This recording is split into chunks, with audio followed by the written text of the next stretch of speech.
I used to dance in the parades. Now I sleep behind the same buildings people take pictures of. The smell hits first.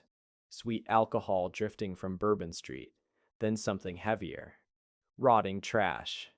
Wet concrete that never fully dries. It's 3 a.m. in New Orleans, and the music hasn't stopped, but just a few blocks away, neither has the silence. Welcome to U.S. Homeless Stories. Tonight we open the door to a New Orleans most people will never dare to look at.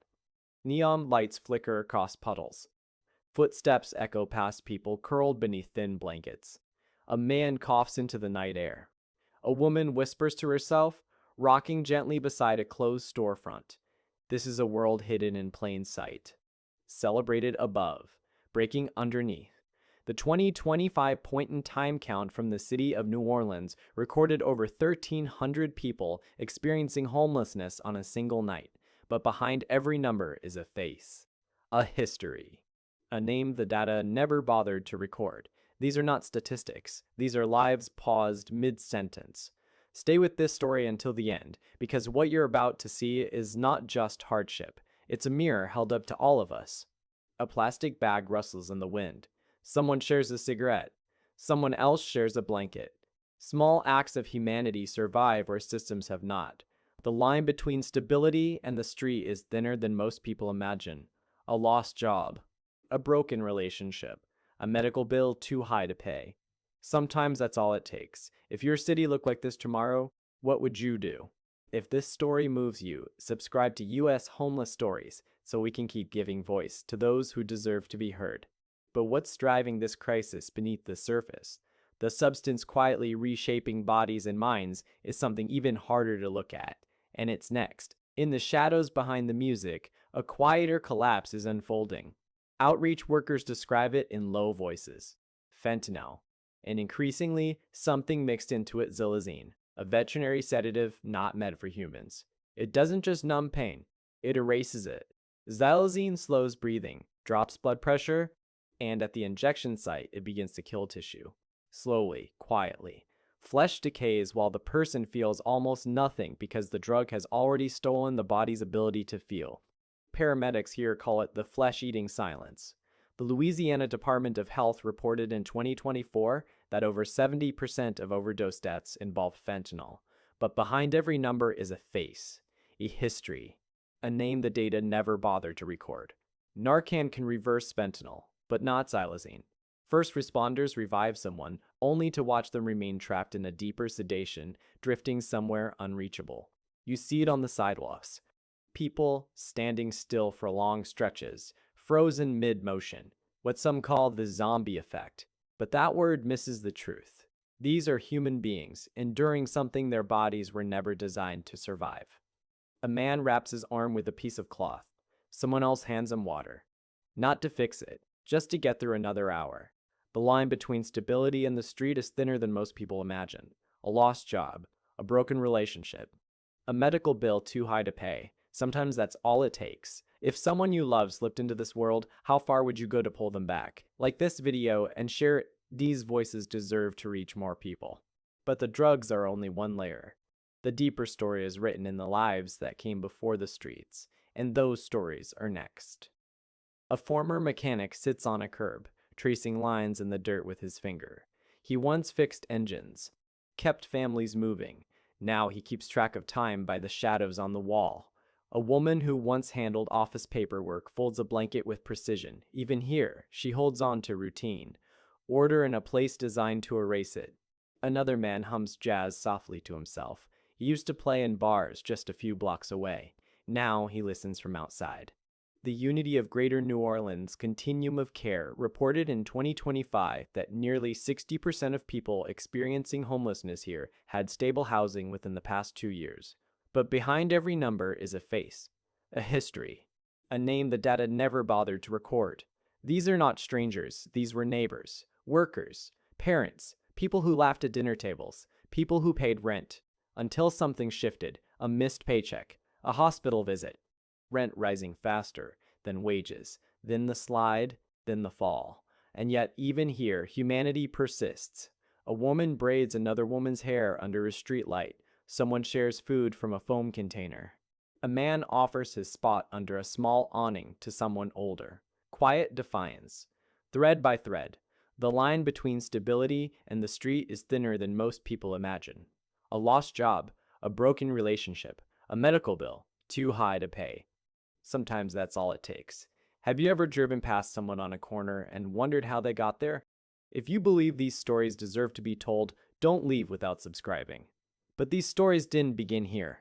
They began in systems that slowly stopped catching people when they fell, and that's where we go next. New Orleans is a city of beauty, but also of pressure. Rent has climbed steadily, wages have not.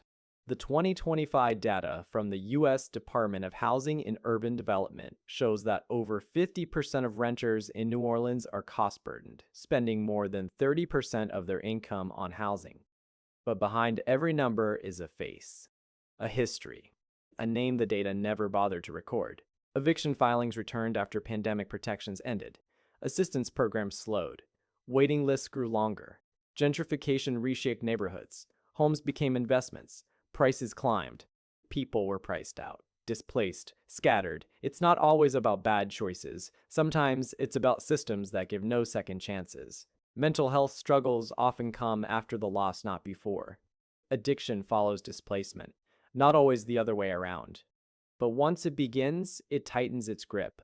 A shelter worker describes it simply. People don't fall all at once. They slip, slowly, until there's nothing left to grab. Still, small moments resist a collapse. A landlord quietly gives someone one more week. A neighbor watches someone's belongings. A stranger pays for a motel night. Fragile threads. But threads nonetheless. If housing becomes unreachable, where do people go? Share your thoughts below. I want to hear your perspective. Because when those systems fail completely, the streets become more than shelter. They become survival zones. And that reality is next. Under the overpasses and along the edges of the French Quarter, the city changes. The smell is sharper here. Urine, sweat, infection, rainwater that pools and never fully leaves. The ground is cold even in warmth.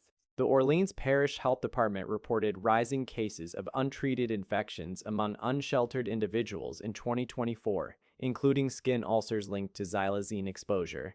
But behind every number is a face, a history. A name the data never bothered to record. Wounds go untreated. Sleet comes in fragments. Hunger lingers constantly.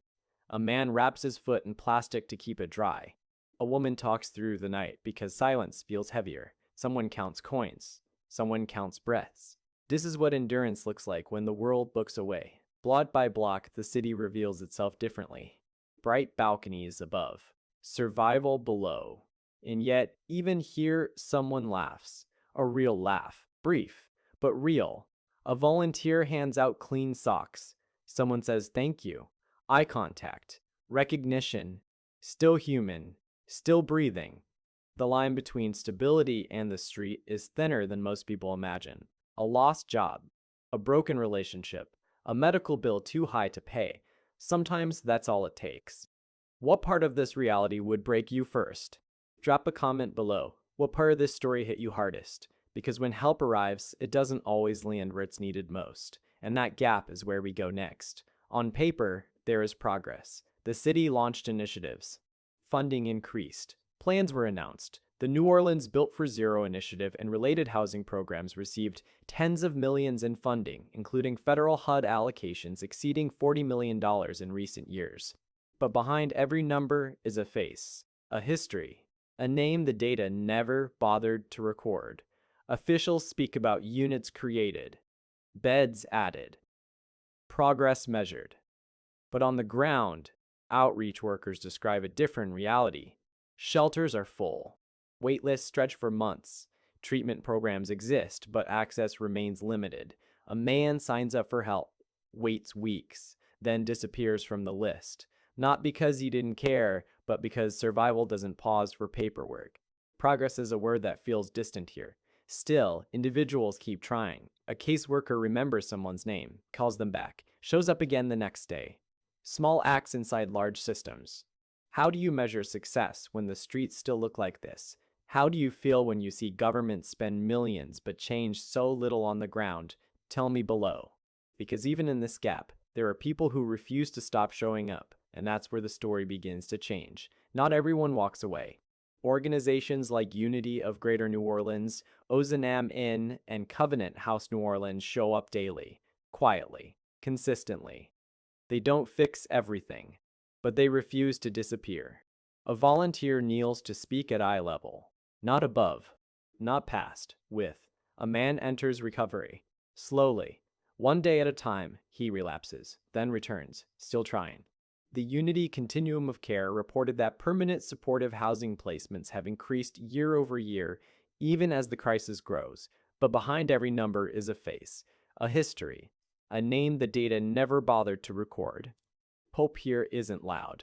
It's a flicker, a small ember that refuses to die. Stay with this story until the end, because what you're about to see is not just a city in crisis. It's a reflection of who we choose to be. A shared meal.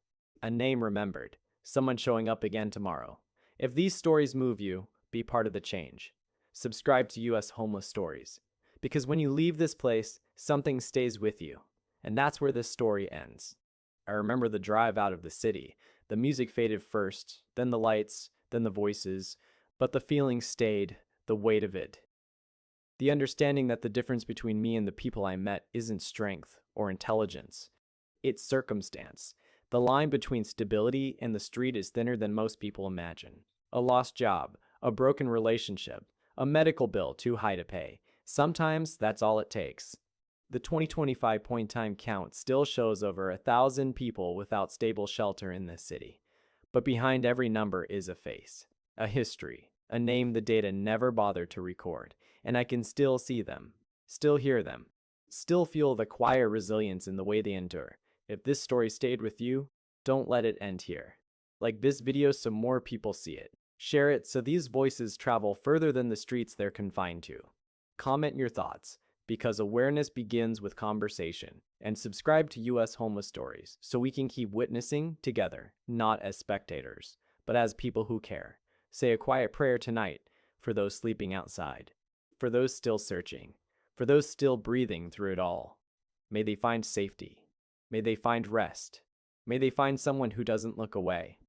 And before you go, ask yourself this: what will your first step toward hope be?